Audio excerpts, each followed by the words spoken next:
and welcome to Western Civ. In this bonus interview, I sit down with historians and authors Andrew Petegree and Arthur de Weduwen as we talk about their most recent book, The Library, A Fragile History. If you're like me, then a trip to the public library is often a weekend occurrence for you and your family. Did you ever stop to wonder, why is it there? How do we get it? I mean, it seems so obvious, such an obvious public good, that it might come as a surprise to many of you. Many people didn't think of it that way. The public library as we know it today is a very recent occurrence. That certainly is something I wasn't aware of. Of course, we all know about the Great Library of Alexandria, or at least we think we do, though most people just want to know who burned it down and when, which isn't particularly helpful when it comes to understanding the library. But there's so much more to it. And what I found fascinating when reading this book was how many times the history of the library is impacted by the actions of different individuals as opposed to a concerted action on the part of a government. So over the next hour, I sit down with these two illustrious authors and talk about their fascinating new book. I loved it. I hope you enjoy it. I enjoyed speaking with them. And if you're interested in looking at the book, it's massive. It clocks in at just over 400 pages. Be a great gift for anyone who's interested in any aspect of history, but also histories that maybe you take for granted, but you don't really know. It's worth checking out. Links in the show notes, as it always is.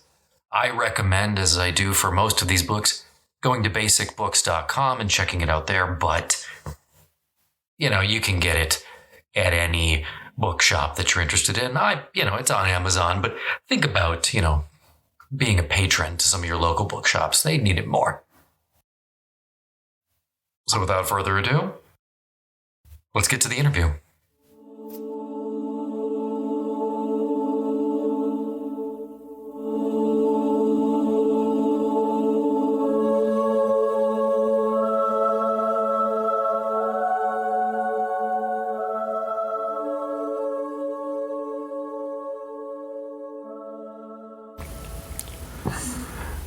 All right, sitting down here with Andrew Petegree and Arthur de Weduwen. We're going to be talking about their new history of the library, which I know a lot of you will be interested in.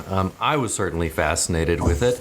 Most texts, of course, start with the Great Library of Alexandria. This one's no different, although in a little bit of a slightly different tact. But let's start from the beginning, as they say, and finish to the end and then stop. I think that's a good piece of advice from our dear friend Lewis Carroll, and we'll pick it up in no different here. So and we're going to be going back and forth, ladies and gentlemen, and talking to, as there's two individuals on the phone today, and we're going to give everybody an opportunity to talk, so you'll be hearing some different voices as we're ongoing. Talking first, let's go all the way back to the ancient Romans.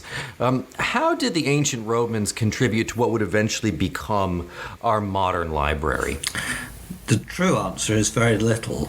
They were extremely good at aqueducts and roads and had a very good postal service, but they never really worked out how to do the library. Emperors had libraries which were to some extent open, but only to very favoured individuals. And the giveaway was that libraries in Roman times were generally attached to temples, and the texts, which were mostly papyri, were generally brought from somewhere else. Romans also did good business by stealing other people's books. Aristotle's library came to Rome with the general Sulla at the end of a campaign against the Greeks in Athens. And they also it really introduced one tendency which would be much imitated in the history of library, but wasn't a very good idea. And that was the idea of the great man founding a library as a monument to himself. And we see examples of this, like Pliny the Younger's library in Commune. And this was still going strong in the 19th century. And it really confused the idea of a library if it wasn't at all clear whether this was intended as a service to the people or just as a glorification of the donor.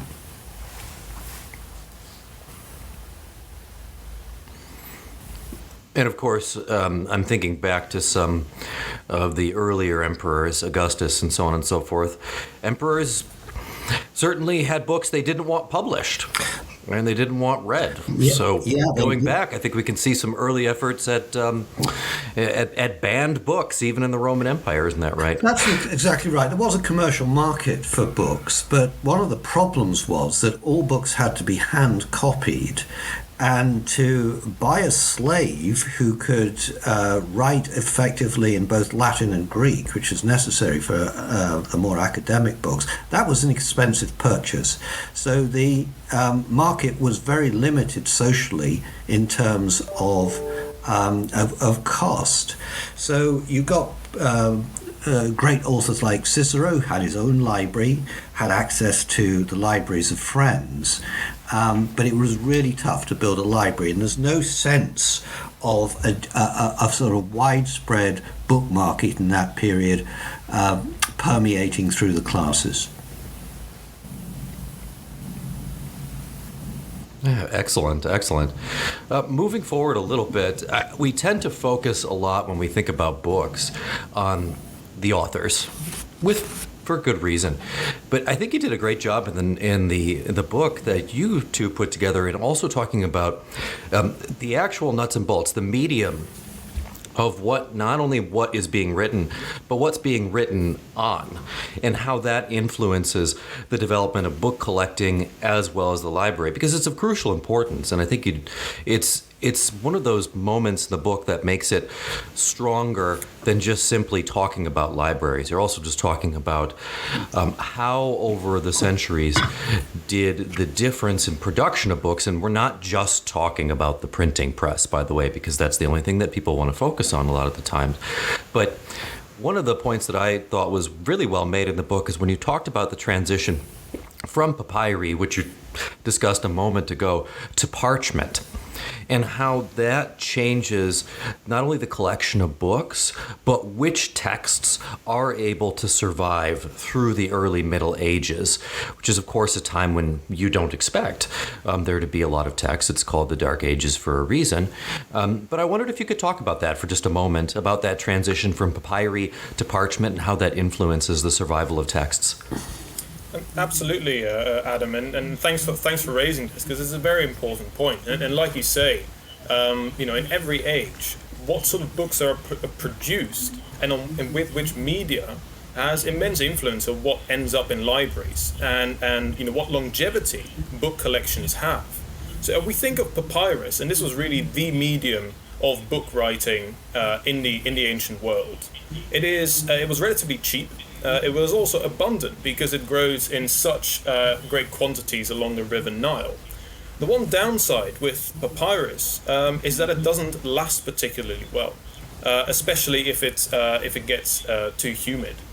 And really, and this is a very important point, because people always ask us when we talk about libraries about the Great Lost Library of Alexandria. And there's this big debate about who destroyed it, what ensured that it didn't survive. And ultimately, it's sort of a moot point, because this library, like all the other great Roman libraries, was filled with papyrus scrolls that, if they were not recopied every, say, 150 to 200 years, they would gradually fall apart themselves. So for that reason, the introduction of parchment, which happens already in the first centuries of the new millennium, but really becomes a dominant medium of bookmaking by about the 4th, 5th, and 6th centuries AD, is really critical. Because parchment is incredibly durable. The downside with parchment is that it's much more expensive, because parchment comes from animal hides. So if you wish to make a substantial book, say a complete copy of the Bible, you're going to need hundreds of animal skins to do that. So you have a book that can last, but you need substantial resources to make books. And that's one of the reasons why bookmaking in the period after the fall of the Roman Empire really comes into the domain of monasteries, because they have the sort of institutional power and resources to be able to afford parchment.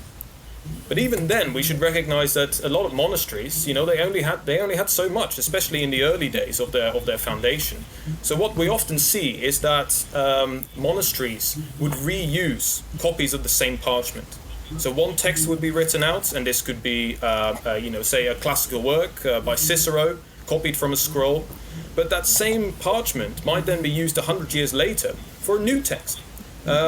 Partially because this was an act of the act of writing for a lot of monasteries was a devotional act. This was something that was akin to reciting prayer. Writing out religious works would be a similar status. And this is what we call a palimpsest when this happens, when there's a piece of parchment that has a text written in it that's then scraped out so that a new text can be written down.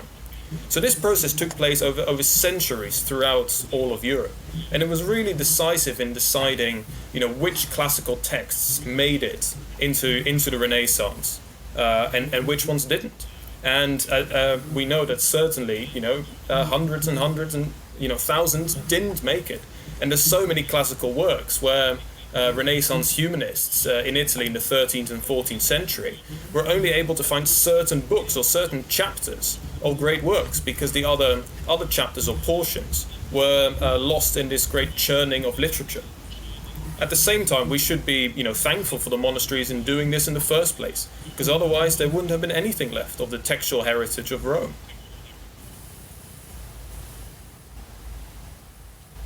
Yeah, that's an interesting point. There's always a lot of focus on illuminated manuscripts and the role of the monastery in sort of carrying through the texts that they choose throughout the Middle Ages. And I think you made a great point in the book too, that simply the process of loaning different texts out for copying by alternate monasteries, I would say, acted as sort of an insurance policy to make sure that some of these books continued through. Because, of course, let's not forget, the Middle Ages were a very violent time, up until, we still have Vikings and Magyars and stuff up until the 9th and 10th centuries running around burning things down. And if you lose one monastery, but the book has been copied and loaned out in other monasteries, that's crucial, because the book still survives then. It wasn't the only copy of Cicero that was destroyed, let's say, in a monastery in England by a Viking attack and so on and so forth. But, let's talk to everybody's favorite transition in the history of print, the printing press, and how crucial the printing press is. And it is. I'm not saying it isn't, but I think you did an interesting job of talking about in the book how there was a difference, I think, between how influential we see the printing press as today compared to how it was necessarily viewed contemporaneously, and sort of the economics of the printing press. The person running the printing press was running a really different sort of business model than the individual scribe who was contracted to copy down one book. So maybe you could talk about that for a moment. Well, yes. The question of how influential the press was at the time as how influential we see it in retrospect is very interesting. And in this case, I think it was recognized as a crucial breakthrough right from the beginning. There's a famous incident when Gutenberg exhibits sheets, not the whole book, but sheets of his Gutenberg Bible at the Frankfurt Fair, and everyone realizes this is potentially a game changer.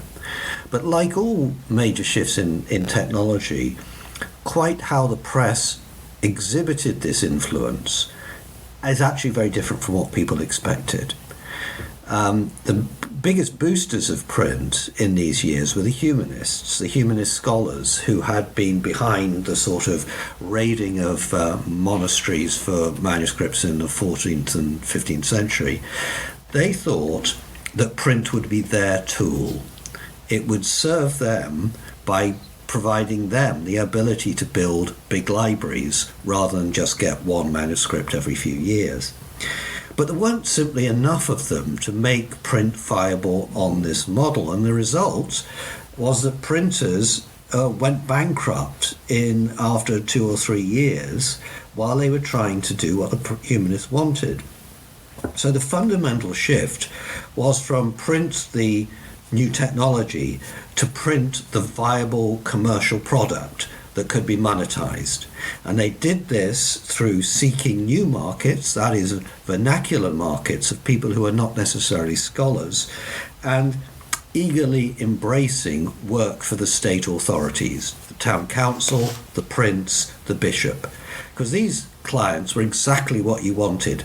They very often bought the whole edition, let's say, of 200 ordinances to be stuck up around town, and then they took responsibility for all the rest. Whereas sending books all over the continent to clients was incredibly expensive, and this could only be achieved in the larger commercial towns.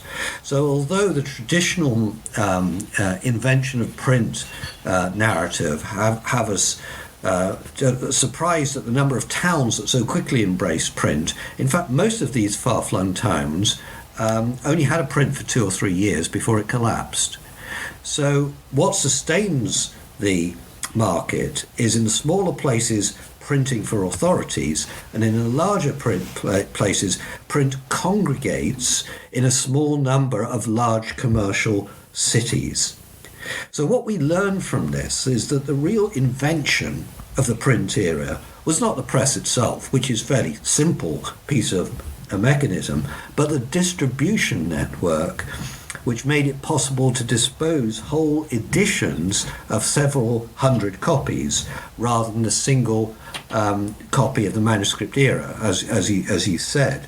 And this, together with the introduction of metal type, is what distinguishes it from the market for books in East Asia, which was indeed very ancient, but they never mastered the creation of this distribution network and mass production. Yeah, I think it's such an interesting point in the book how, the individual scribe, if he's contracted to produce a book, he knows what he's been asked to reproduce. He reproduces it, and the contract is fulfilled, and that's the end of it. The printer has a very different sort of logic to undergo. He has a different question, because you're going to end up with multiple, maybe hundreds of copies of the same work, and then, like you said, how do you distribute them? How do you know that there's a market for them? Where are you going to get them? And we're not in an age, there's no medieval Amazon.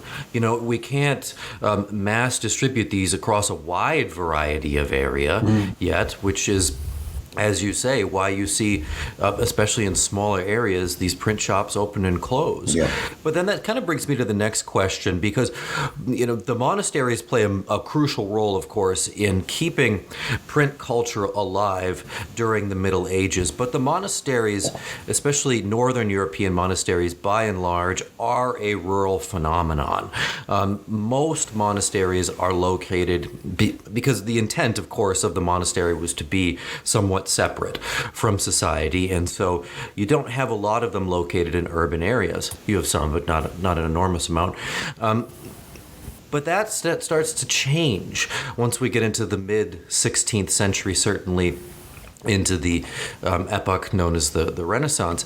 And so the mantle of who supports the establishment of the library and print culture starts to shift to the urban professionals. And I really enjoyed that part of the book.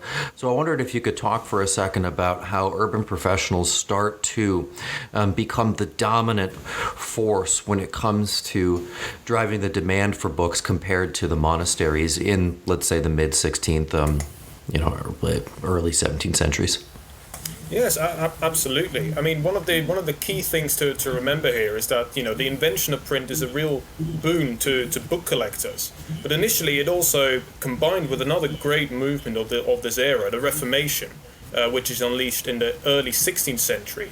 The institutional library, this model that the monastic libraries have created, really comes under threat. And the first one is this idea that, real elite collectors, so great kings and princes like Cosimo de' Medici in Florence or King Matthias of Hungary, who've put together these really wonderful, expensive libraries, all of a sudden they're outdone by the local merchant or the lawyer or the physician who's able to collect, thanks to the printing press, a library of, say, 100 or 200 books. Now, 100 years before the invention of print, that would have been a magnificent collection. In the middle of the 16th century, it's nice. You still need plenty of money to buy those books, but it's feasible for so many people of a lower status. So that, first of all, means that a lot of the elite lose interest in libraries as means, sort of symbols of display or power. Added to that, you've got the Reformation, which really is a major challenge to the role of monasteries in much of what becomes Protestant Europe, especially so thinking here of Britain, of the Low Countries, of Germany, in Scandinavia. Monasteries are ransacked. They're often dissolved, their properties taken over by the state, and their libraries are either plundered, sometimes they're destroyed, often they just fall into ruin and neglect. So the people who save the library in this period are really what we can call these new urban professionals, the people taking advantage of the innovations of the press. And therefore we're thinking mostly of people who have professional needs to build libraries. And so here we're thinking of lawyers, of university professors, of ministers of the church, especially this new Protestant church. And what we find when we look at inventories and wills from the 16th century, or indeed from auction catalogues published in the 17th century, which are produced to help sell a library after the death of the owner, we find that these urban professionals are starting to amass libraries of sometimes thousands of books. And these are the people who are embracing the potential of the new technology and really driving the commerce of the European book market. And the wonderful thing about discovering this sort of growth of personal libraries is that it's a story that's never really been told. Because histories of libraries tend to focus on these great institutional libraries, because they tend to leave a decent trace in the archives. Personal libraries mostly don't, because the fate of most personal libraries is to be dispersed after the death of the owner. There's very few people who want to inherit their parents' books and keep the library exactly as it is. They may want to take some books, but they want to add their own things, the things that they like, the things that they need for their jobs. So there's this real cycle of dispersal and creation we see in this period, that you can see as both a loss, because it's sad when libraries disappear, but at the same time it's a positive thing, because the dispersal of a library at auction means that many new people get to build their own libraries, and that's really the cycle that keeps this book market going. And ultimately, and that's the final interesting thing about this, I think, is that it also paves the way for the emergence of new libraries.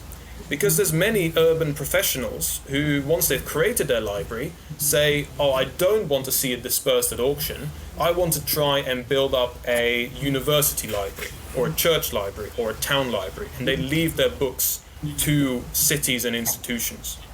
Now, that wasn't always successful, but at least it paves the way again for institutional libraries to begin to develop once more.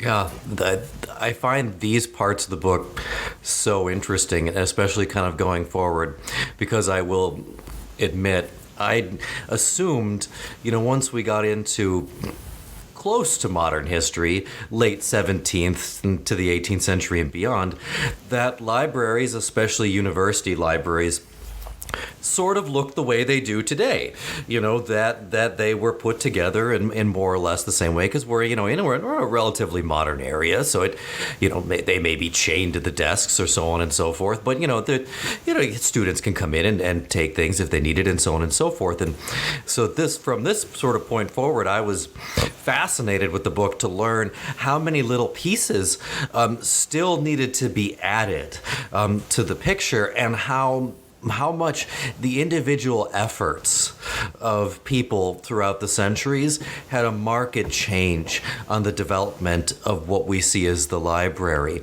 One of those that you guys talk about is Sir Thomas Bodley and his reform of the Oxford Library. I would love it if you could talk for a second about him and how he starts to transform our concept of the university library. Well, the Bodleian Library, founded by Thomas Bodley, is a most remarkable library, and it was in the 17th century too. And that's part of the problem, that it simply wasn't possible to replicate what Bodley had achieved anywhere else in Europe. It wasn't just an archetype, it was actually an outlier. There are really 7 characteristics which make the Bodleian very unusual. First, it had an acquisitions budget. And this is vanishingly rare for universities. The best they could do if they wanted to buy books, usually, was sell off duplicates to make a bit of money. But of course, relying on gifts all the time means you can't keep up to date with the modern literature, because you're always being given an accumulation of books from a previous generation. Bodleian was also lucky. It didn't have to deal with an accrued inheritance of redundant books, because the Oxford University Library had been so completely devastated in the 16th century. They actually sold off the furniture. They didn't think there was any point keeping it.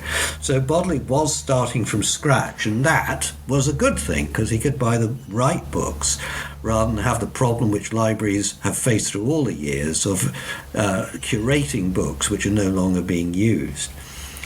It was housed in appropriate accommodation with reasonable opening times.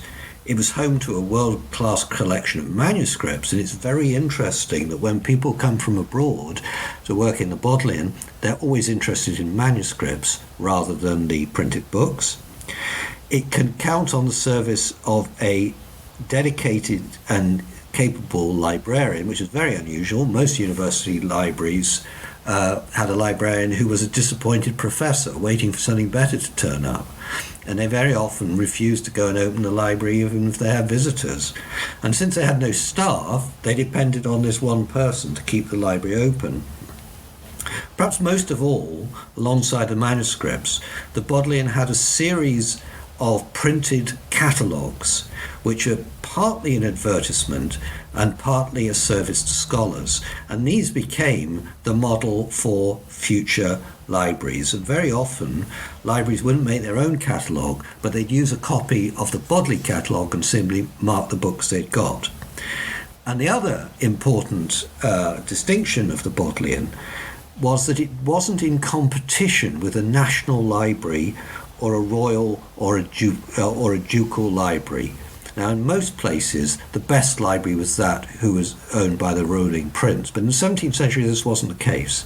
So the Bodleian was, in many respects, England's national library. So if you put these 7 characteristics together, there is no single library that can claim all of these characteristics, and most of them could claim none at all. So the Bodleian, though it takes a prominent part in all books on libraries, is about as untypical of the history of the institutional collection in this era as could be. And indeed, for the 4 centuries after the invention of printing, these were really traumatic times for institutional libraries as a whole. They certainly are, and we'll talk about that in a moment. But then libraries during the period that we can talk of as sort of European imperialism often, and I thought this was a really interesting point in the book, served as wings of that imperial movement, because of course part of imperialism is the exportation of culture, and perhaps the assumption that one culture is superior to another. We don't need to get into that, but I'm curious if you could talk about for a moment from the book how books and libraries functioned as part of the European imperial movement. Absolutely. This is books and libraries played an important role in European global imperial expansion. Really, I mean, their point initially was just to export European values, just in the way that European colonizers would be bringing along other possessions from their homeland. We see books on the ships of the Pilgrim Fathers. We see books on the ships that Columbus sailed west a little bit earlier. Of course, everywhere where Europeans went, they had some books with them.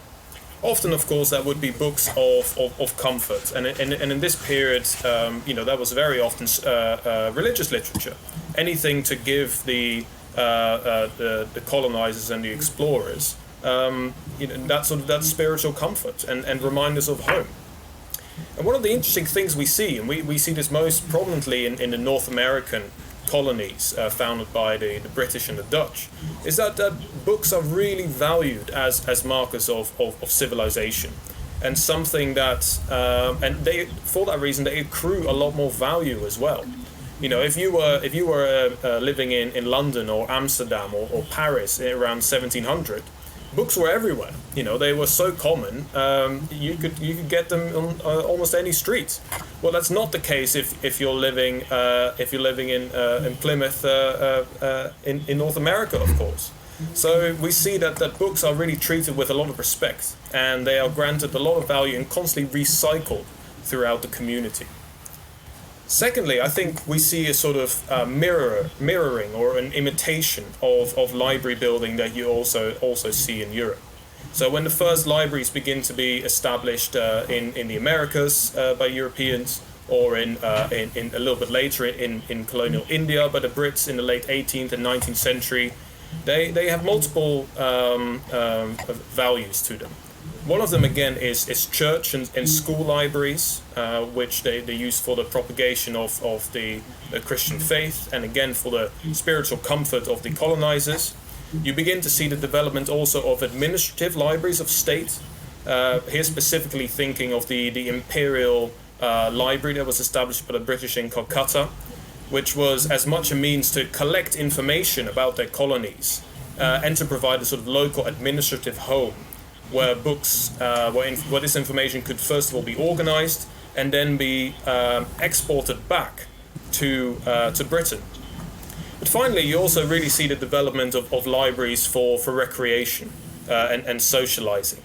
And this is most strongly, I'm moving ahead a bit in time now, if we look in the sort of 19th century. These are the sort of libraries we see established in Australia and New Zealand, and the libraries that are established during the California Gold Rush in the middle of the 19th century, as we see lots and lots of often young men with other very few diversions beyond drinking, pull together their resources to have relatively small but very useful libraries for their own recreation, to while away the time that they're not working. So, in this sense, we see libraries imitating as much as possible what's in the homeland, but also adapting to the new realities of colonial life. It's interesting, and I did like the points, especially about the American colonies, that oftentimes individuals were simply encouraged. You don't send the books back. You don't send the books back to England, for example. The books need to stay here. If the person passes away, or if you're going back to England, that's fine, but the books stay. Because we need to establish some sort of library system over here. And books are not necessarily the easiest thing to transport on a ship that needs to take all kinds of other necessary accommodations as well. Two of the stories that I thought were really fascinating from the book was Reverend James Kirkwood and Thomas Bray. And I thought that they exemplified the sort of individual efforts that were going on to build something outside of maybe state direction. Personally, I enjoyed the story of Reverend Kirkwood the most. I found his plan just simply so audacious and ambitious that it was really fun to read about. Maybe you could just tell me a little bit about either one of them and what their stories illustrate about the evolution of the library. Well, they're both churchmen. James Kirkwood was a minister of the Presbyterian Church of Scotland, with a burning zeal for spreading the word, and he was a moving force for the translation of the Bible into Gaelic. Thomas Bray was an English clergyman and a less controversial figure, because Kirkwood always had the talent to fall out with his own church. But again, Bray was a committed evangelical, and he founded the Society for the Propagation of Christian Knowledge. What they had in common, and they were actually good friends and in contact with each other throughout, is that they both issued this manifesto for the building of a network of libraries. And Scotland was to become the most educated nation on the planet if Kirkwood had his way. And he put out this pamphlet, and then Bray put out his pamphlet, and they both succeeded in raising a lot of money from sympathetic evangelicals. The problem was that their plans had fatal flaws. In Kirkwood's case, it demanded a lot of parish ministers, in effect, immediately to give up their own books to a parish library and to keep an up-to-date catalogue. So that, to some extent, it was hold below the waterline before it began, because it was too much to ask the ministers to give up their own personal property to venture with an uncertain future. And perhaps they were right, because very little remains of the Kirkwood libraries. Bray provided a network of parish libraries, a sort of standard book chest for several school communities in England and in North America. But what they were doing, Bray in North America and Kirkwood in Scotland, was essentially trying to plant churches in hostile territory. In Kirkwood's case, in the largely Catholic Highlands. In the case of Bray, in the American colonies, where the Episcopalian Church was far from the dominant voice. So people sussed out this policy and this purpose, and that's why, in the last resort, they were sadly both destined to fail. And yet another example of the long struggle to find a model of the communal library, the commonly owned library, what we think of the public library, that might work. And they were still centuries away from finding that. Another part of the book that I liked was when you talked about sort of I'm not going to say competition between, but the ways in which the movement, the Enlightenment movement, and a sort of corresponding antiquarian collecting movement impacts the development of the libraries as we're talking about the 18th and early 19th centuries. I wondered if you could talk about that for a moment. Yes, certainly. It needs to be remembered here that when the Enlightenment and this sort of antiquarian collecting streak come along in the 18th century, it's long been the model for great libraries to be universal in scope.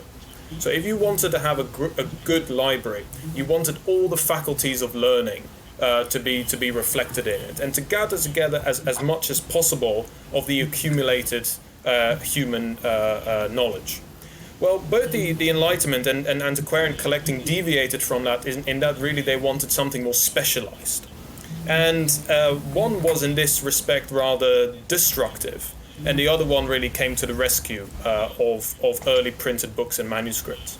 For the Enlightenment and for Enlightenment library builders, it was important to have books that reflected the new learning, that rejected the old tenets of, especially of the established church, and of what the sort of the older humanist models of learning.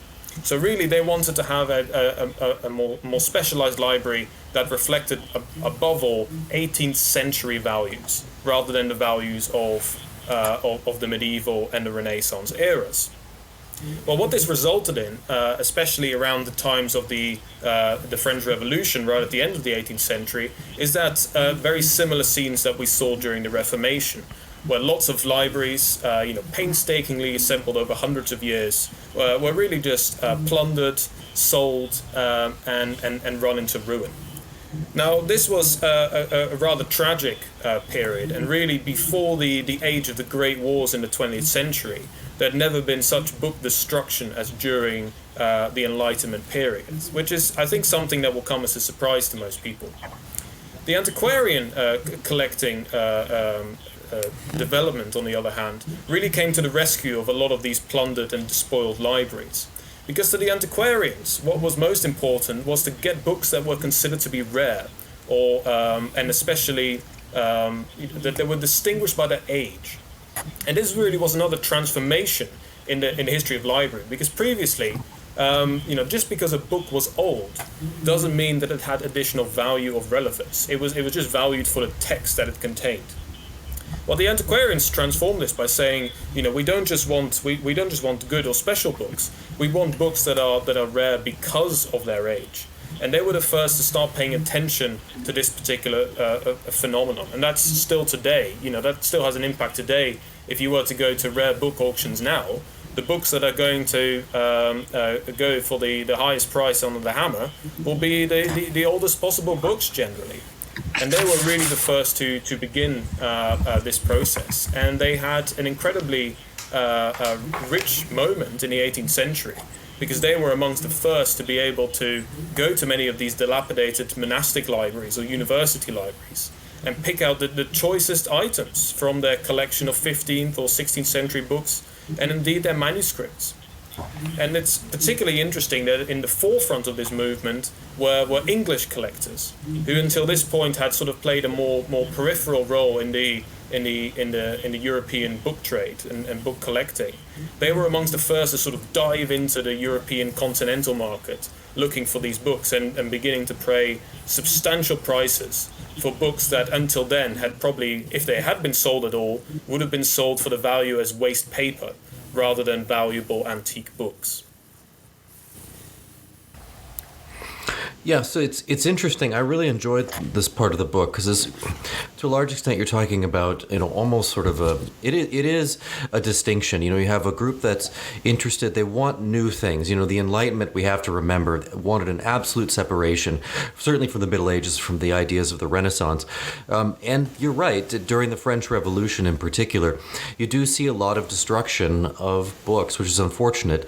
You have huge monastic libraries coming into possession of municipalities that they just don't have the means to deal with at that time, and so you lose a lot of them, which is tremendously awful. But then you have the antiquarians who want the certainly gorgeous looking books, but books that aren't particularly maybe useful to everyone, and that's sort of the distinction between, do we create a civic library that's going to be useful and used by the common individual, or is it more of a museum?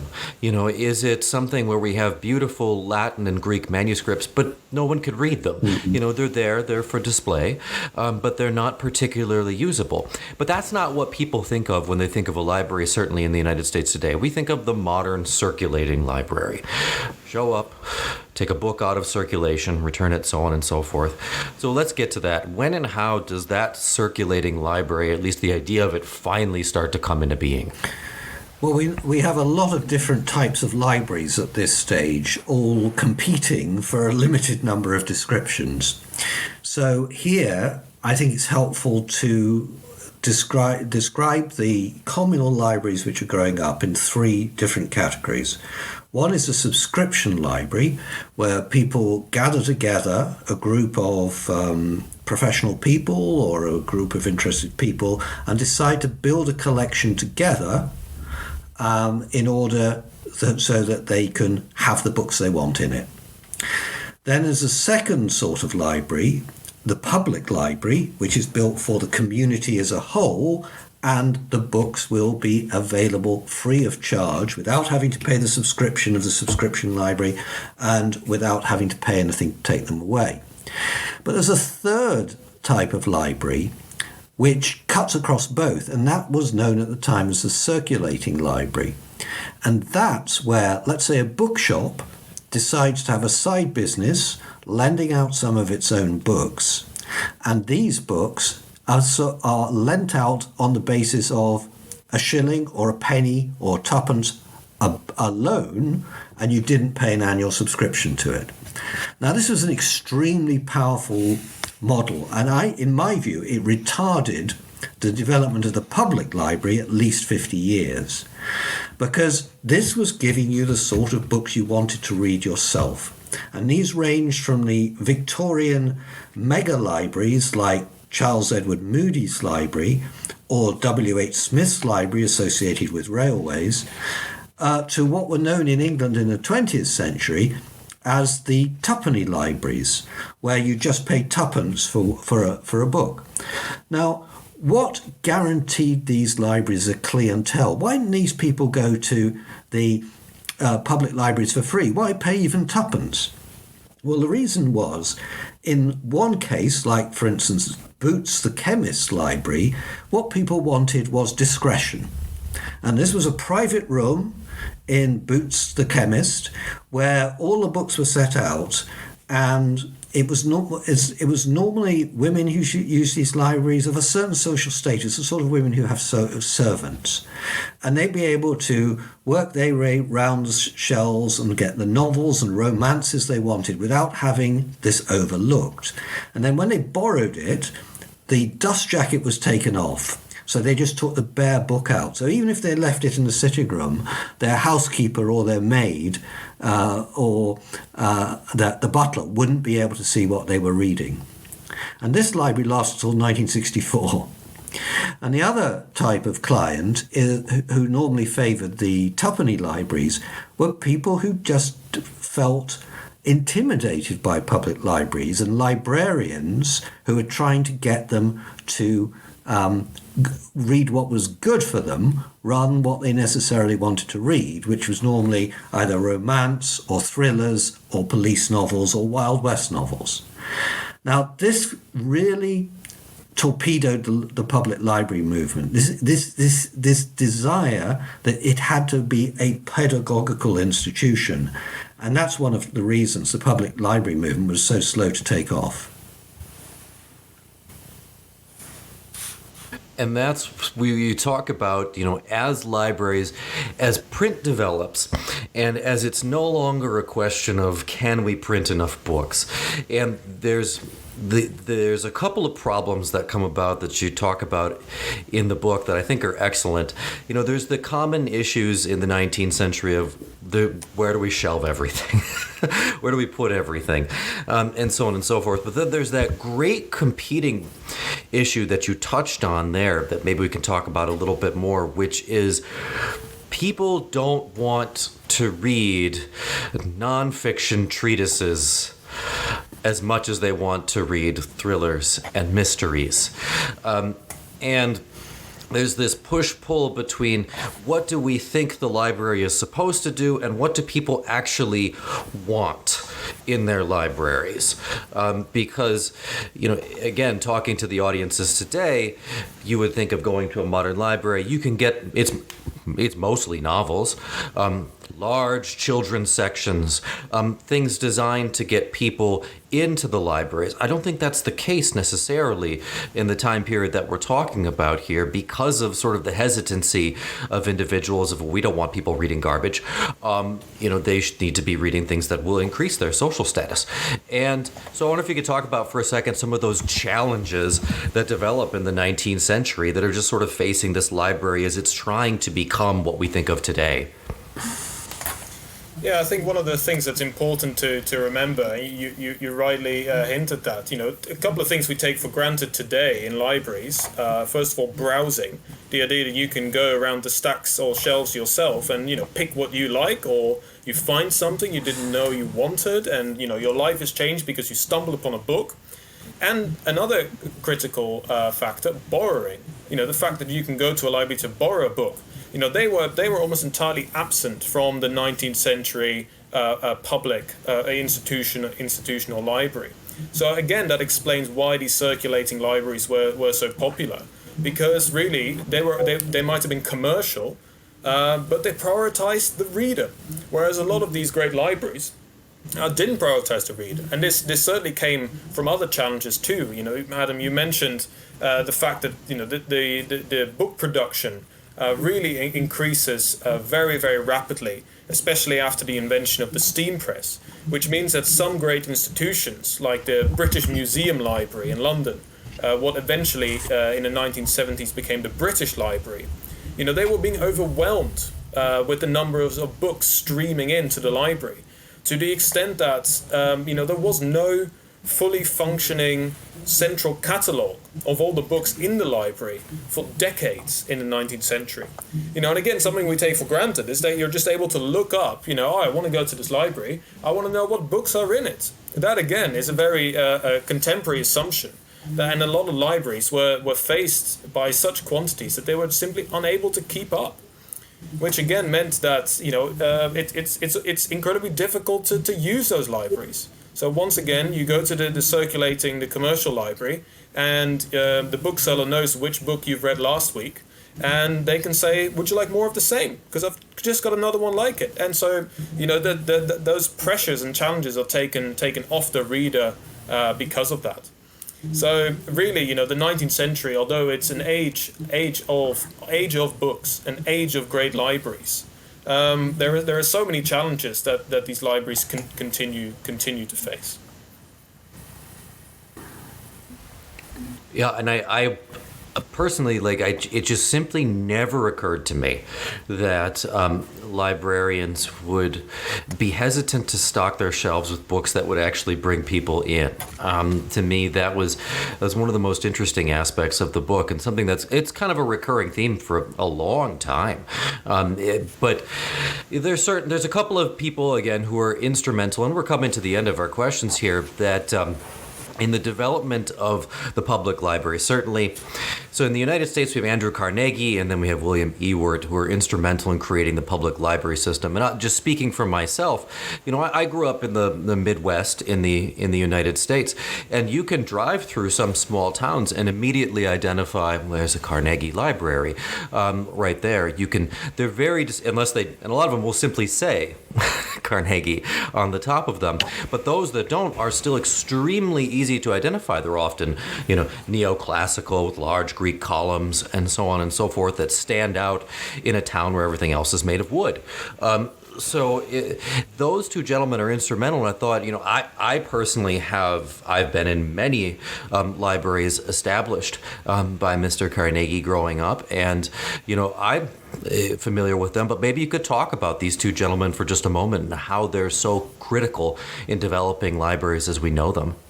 Well, William Ewart doesn't really resonate through history. He may have been the person who moved the debate about the Public Libraries Act of 1850, but he was one of a number of MPs interested in the question. And frankly, the Public Libraries Act didn't actually achieve very much. Most communities decided not to set up a public library, not because they didn't like books, but because there were tangible arguments about not using taxpayers' money for this purpose, where it could go on other things. And also, a lot of these communities already had lots of libraries, as we've discussed: subscription libraries, circulating libraries, mechanical institutes libraries for working men, cooperative society libraries. They just didn't need another one. And I think the public library movement might indeed have failed as a noble experiment without a purpose had not Carnegie come along and sorted the whole question out. Now, Andrew Carnegie was a proud boy of Scotland, of Fife, near where Arthur and I both work in the University of St Andrews, so we have a special reason for proclaiming his virtues. He went to the United States as an adolescent, made a fortune in the steel industry, and then sold out to give his money away. And at that point, he was the richest person in America. And he brought the same steely determination to his giving as he had to his business. And he came up with a model that worked. And this was, he would give the cost of making the building, the sort of buildings, Adam, you've been describing, always practical, not a lot of wasted space, and always designed so that the librarian had good sight lines where they could see what was going on around them. But in return, the community had to undertake to provide a sum equivalent to 1/10 of the capital cost every year to maintain it. So you didn't apply for a Carnegie Library unless you were prepared to keep it going in perpetuity. And this solved the problem that had bedeviled libraries ever since the sort of professional libraries that Arthur was talking about, that the taste of one generation doesn't suit the next. And so libraries, in effect, and the local communities who ran them were committed to keeping their collection up to date so that the library wouldn't fall out of favour. So Carnegie had come up with a winning model, and his work between 1885 and 1915, when he built over 2,000 libraries for Canada and the United States and Britain, that inaugurated the great age of the public library, which then continues to about 1965. And again, speaking for someone that's been to multiple of his established libraries, it's a legacy that endures to this day. Certainly. Another part of the book that I found interesting, and we could talk about it now, is compulsory education starts to become a movement, certainly in the West, by the 20th century. Why was it that compulsory education in some ways actually negatively impacted the development of the public library? Well, that was the case that this was... You know that it brought so many new readers to libraries that, again, this was some libraries simply weren't ready for that yet. You know, the emergence of compulsory education is really important to bringing first of all children into libraries, and this is again something we today, you know, we would probably see public libraries, one of their key markets, so to speak, would be children. But for much of the history of libraries, children really hadn't found a place in libraries, and you know they were largely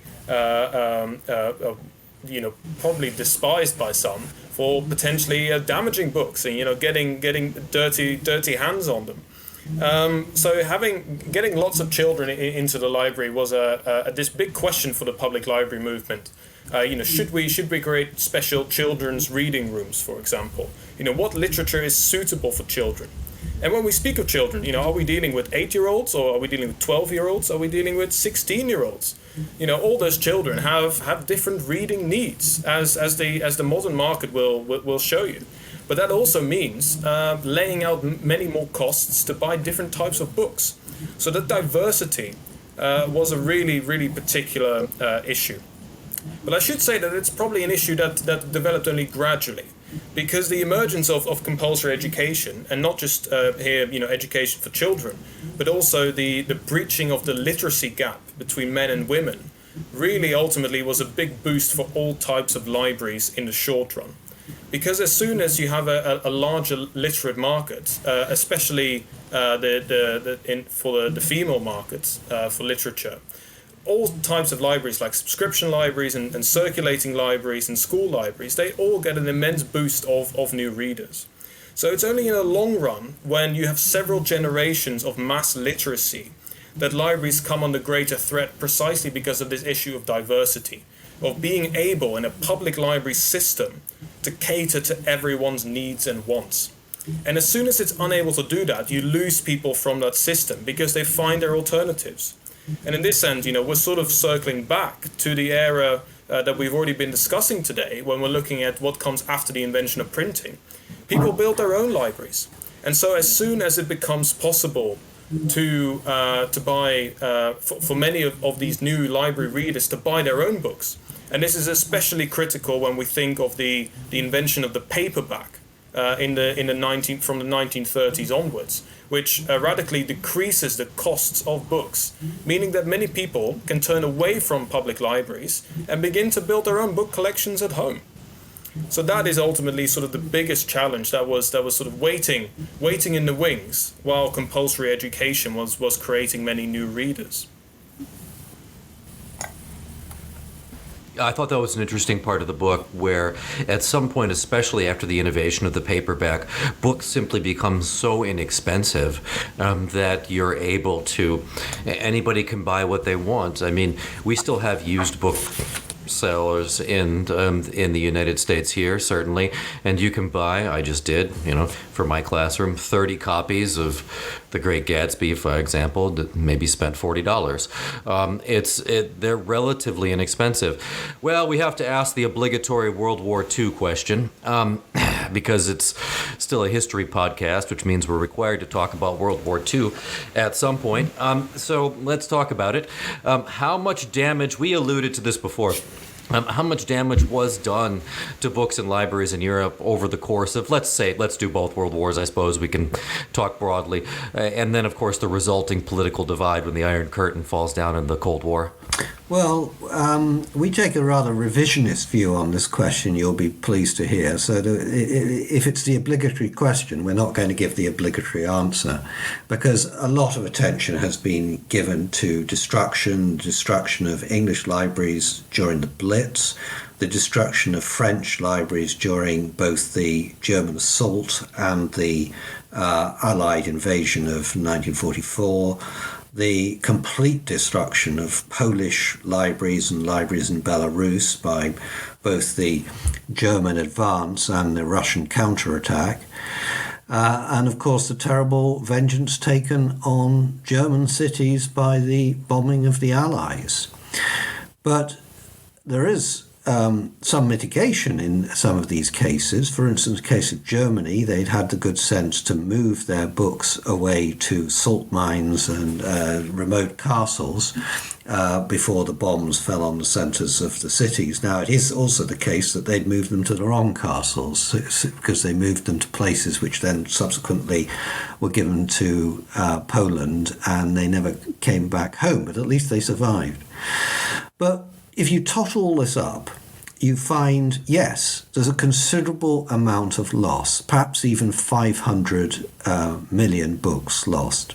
But at least 100 million of these can be accounted for not by bombing, but by salvage drives, by citizens being asked to hand over waste paper, and not only newspapers but also some of their books and magazines, which they did very willingly. They gathered together something like 89 million books for salvage in Britain alone in the years 1943, 1944. So what this brings home is, yes, there was a lot of destruction, and some of it was of public libraries, but honestly, the amount relative to the huge numbers of books available by this time was perfectly manageable for most of these societies. It was the eastern libraries which were worse hit, particularly Poland and the parts of the USSR where the Germans had invaded, and these would take some time to recover. But if you think that in 2 years, 1941 and 1942, the Germans' publishing industry turned out over 500 million books. That is more than the calculated destruction of the whole of Europe for the whole of the war.